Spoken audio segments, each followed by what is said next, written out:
क्या middle east में युद्ध का पैटर्न बदल सकता है? क्या आने वाले दिनों में इजराइल के लिए खतरा बढ़ सकता है?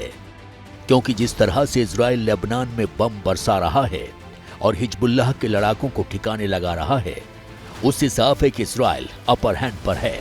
लेकिन अमेरिका के पूर्व राष्ट्रपति और रिपब्लिकन पार्टी के राष्ट्रपति उम्मीदवार डोनाल्ड ट्रंप के एक बयान ने हड़कंप मचा दिया है।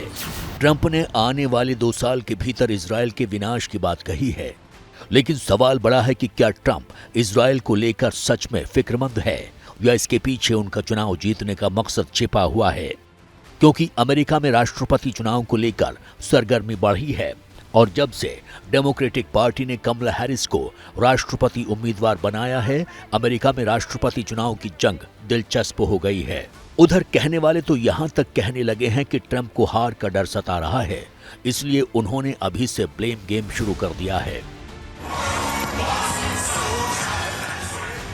दरअसल अमेरिका में यहूदी वोटर की बड़ी संख्या है, लेकिन इन वोटर्स का झुकाव ज्यादातर डेमोक्रेटिक पार्टी की तरफ रहता है।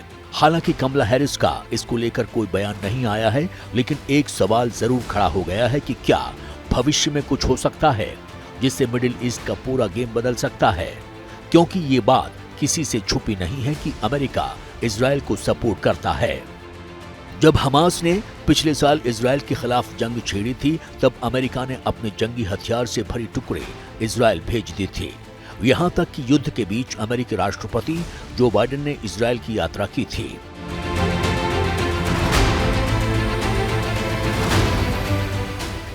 वहीं एक धड़ा यह भी कहता है कि अगर ट्रंप अमेरिका की सत्ता में आए तो मिडिल ईस्ट को उसके हालात पर छोड़ सकते हैं। ऐसे में सवाल यह है कि क्या ट्रंप इजराइल को आने वाले किसी खतरे के लिए आगाह कर रहे हैं या ये बताने की कोशिश कर रहे हैं कि अगर यहूदी वोटर ने उनका साथ नहीं दिया तो मुश्किल बढ़ सकती है।